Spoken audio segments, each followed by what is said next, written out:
So, new construction, Pinellas County, kind of rare. Where I am right now in Seminole Isles is an anomaly. It might be the only one in all of South Pinellas County that I'm aware of, at least, in that it is entirely new, top to bottom community. It's an 80+ home site, and it's built by Toll Brothers, which is considered one of the more luxury brands and builders, I should say. And as we go through the models, you'll see for yourself, they're pretty high-end homes. So we'll take a look at the model homes, talk about the community and the neighborhood. This one has a lot of amenities. Unlike the last one we talked about, Eagle Creek, this one has a lot to offer. And we'll talk about the surrounding areas, particularly the beaches, because from here, you're only about a 10-15 minute drive at most. We'll touch on St. Pete. That's about a 20-minute drive from here. It's not as convenient, but it is part of an appeal, but it's not like you're walking there.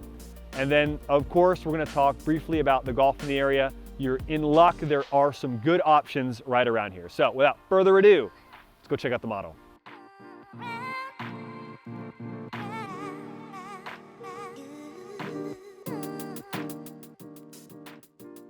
So we're starting the model here at the garage entrance. This is your staircase up to the house from the garage. And I didn't show that because it's been converted to a sales center, so it's not really gonna be useful for you, but you come up and it opens up to big, beautiful, spacious kitchen. You've got 10-foot ceilings, recessed lighting. Feels awesome. Like with all modern construction, it's all open these days. Then just off the end of the kitchen, you've got your spare den, golf simulator room, or football watching room. One of those is probably the most likely outcome for it. Some people use it for home office even. Then you've got your hall bath here. Nothing too crazy. Pedestal sink, wallpaper, very in these days. Great place to be a little creative. Just behind the kitchen, I didn't get it in this one walkthrough, is the butler's pantry, which is pretty long, and then you've got the full-on pantry, which is on the other side of the wall of the golf simulator.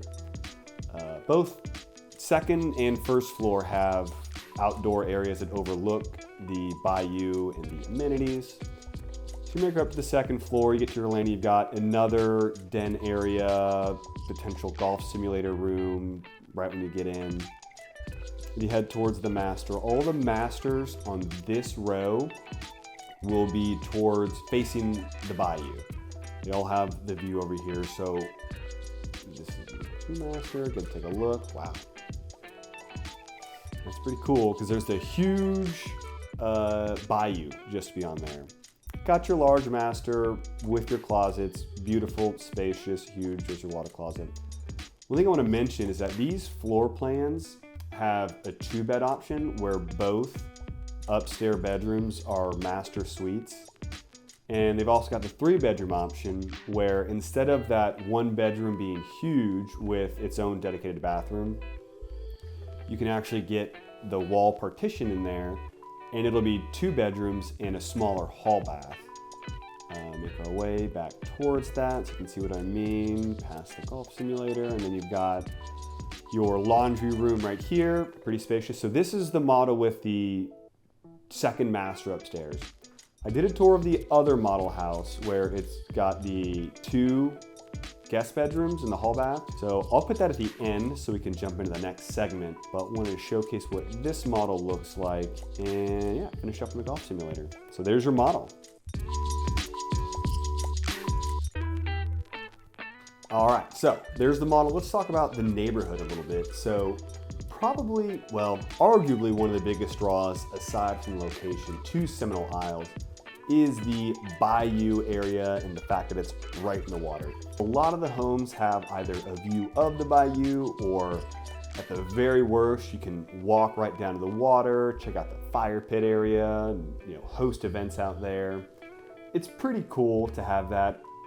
I talked to one of the residents there and they said kayaking's about a 3-mile kayak to John's Pass. I don't know what that translates to time because I'm not a kayaker myself, but the way they said it, I get the impression that's not a very daunting kayak, but I couldn't tell you.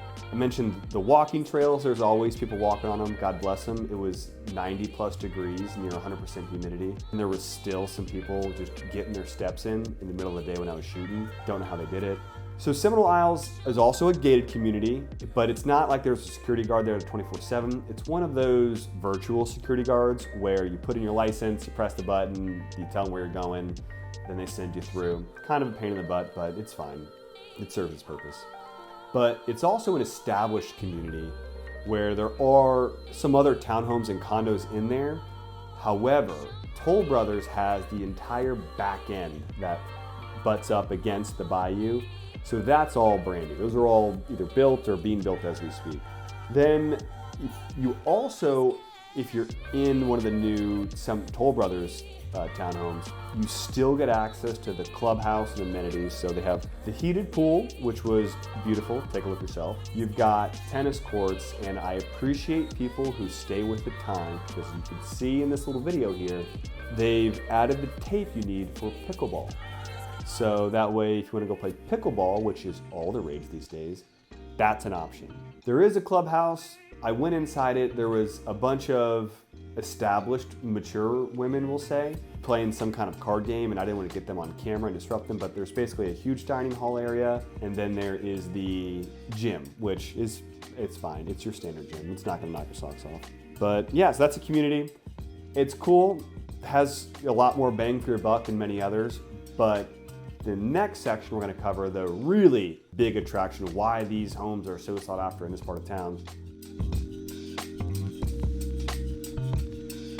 All right, now let's cover the location. Right across the street, you actually have Seminole Lake Park, which is a very quaint jaunt around a park. It's got all the normal trappings you'd expect to see at a park. Got the shelters, the benches, you could launch a kayak and go in the lake itself. Very cool. But the main attraction is the proximity to the beaches. So from Seminole Isles, and I drove there myself, so I can tell you, I got there in 10 minutes.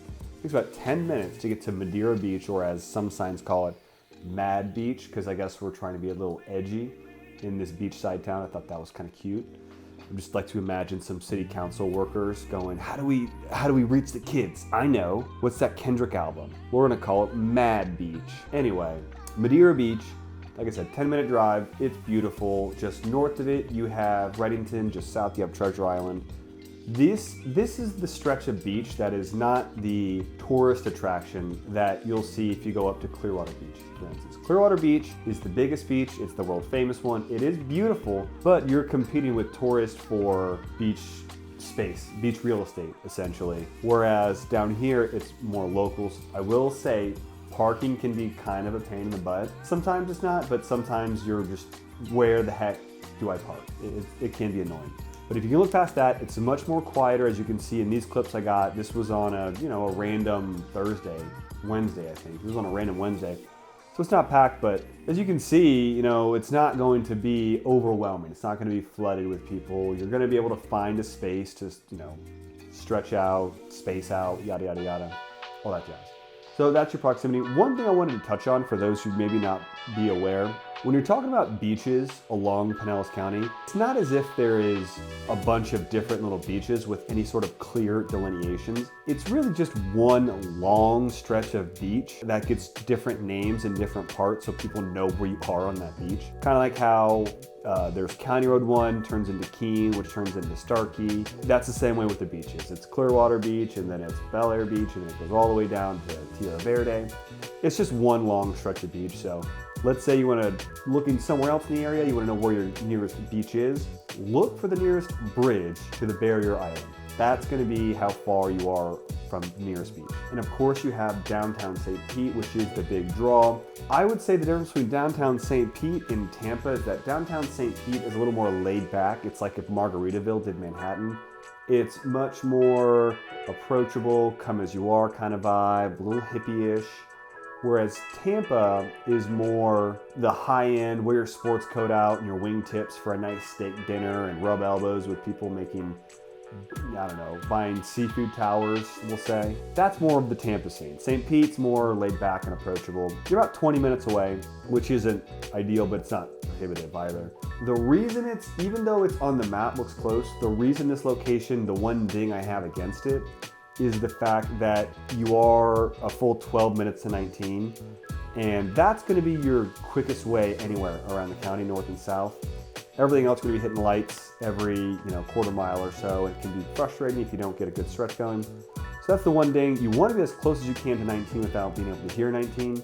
And so that's why it takes a longer to St. Pete than you might think otherwise, whereas I'm in Dunedin and it's about the same drive, but I'm much further north, but I'm very close to US 19. Last bit I'll touch on as far as quality of life, local amenities, shopping, groceries, restaurants, quality of life, comfort things. You got everything you need very close. You're not driving more than 5 minutes to find anything that you need. There is a ton, but that's most of Pinellas County except for Pinellas Park. There's everything that you need within a very short drive. This is the urban sprawl. So yeah, there's that benefit as well with this location. Let's talk about the golf. You actually have some really good options in this part of town. First and foremost, Seminole Lake. You can see from this shot, it is just over the bayou, and it's a really fun track, full length. It's not going to host any PGA Tour stops anytime soon, but it's got enough distance to challenge even the really, really good golfers. When I got this B-roll footage, looks like they're redoing their greens. They had some temporary greens. They're doing the best they can, but design-wise and normally the conditions of this course are pretty good. So that's one really good option. And again, the design is really unique, as you can see in some of these shots, or at least compelling, I should say, as far as design goes. Then about 10-15 minutes north, you have Bardmore and the Bayou Club. So they're on the same property, they don't share the same clubhouse, but you could walk from one clubhouse to the other. So Bardmore is the public track, 18 holes. It's pretty standard. It's not going to knock your socks off. It's got a good variety, good enough test for most players. Plays pretty firm. Conditions won't blow you away, but they're perfectly serviceable. Good time. They can, the weekend tee times, just because of the demand and there's not much else in the area, can get a little steep, but the afternoon tee times are usually pretty reasonable, especially in the summer. $40, $45 for a round. That's what you can expect to pay there. Maybe a little less, but in the weekends, they'll get up in the 60s. Hopefully not in the 70s, but at least in the 60s. Then, just across, we've got the Bayou Club. Now, the Bayou Club is the private club, and it is a little bit more of a premium offering that you'd expect. It's going to offer you above everything else in the county as far as a public offering goes. I would say as far as the private courses go, it's probably going to be the lowest of the tier of the private courses, but it's still a good track. I can't speak to what their membership cost to get in right now, as far as what the value is, but you get access to the course, which full championship length, and it's going to be, like I said, in better conditions than any public course around. You've got the tennis courts, you've got the pickleball courts, which we love when people embrace new, and then you've got the clay courts, which the video, if it hasn't already gone over, it'll go over shortly, and the pool and the beautiful clubhouse. So those are your options for golf in the area. So if you're interested in Seminole Isles or any other communities that you think you'd like to know more about, leave a comment below, let me know, and I'll be sure to cover it in the next video. Thanks for watching.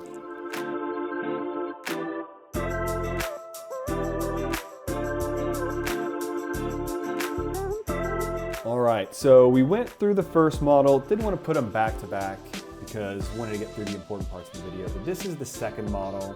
This is the one that has 2 upstairs bedrooms that share a hall bath. This is a 3, 2.5. It's got the full garage. You can take a look what that looks like. It is 3 cars, but it's a tandem or trandem, I guess, where they're all stacked on top of each other. So it's not like, the 2-car entrance. Head up to your staircase, and again, this is another very open floor plan. All new construction tends to be. And beautiful balcony area, outdoor area overlooking the bayou and the common areas. So one thing I want to touch on with these new builds is there's basically 3 different stages of construction you can go under contract. If you go under contract before they've broken ground or very early on, you can pick the finishes like the hardware, the cabinets, the appliance packages, things like that. You can have that customization option. But once they get to a certain point in design, just get to your golf simulator there, and then your hall bath over here, and also a larger hall bath, pretty nicely done. But once they get to a certain point, the designers have to pick the finishes. And those ones are all predetermined. So once it's like I think it's about 6 months, they said, in construction, all the finishes are selected. Now, every single model and every unit is going to have custom finishes, so no two are going to be the exact same, but the finishes are pretty much decided for you. And then there's the quick move-ins where it's already pretty much done, ready to go. You can move in 30 days. So that's like the 3 phases to be aware of. I think I mentioned earlier, this is the unit with the 3 bedrooms upstairs, and the 2 guest bedrooms share a hall bath. So you'll see how that partition works compared to the first model. The bedrooms don't feel small. They feel perfectly adequate for a guest bed.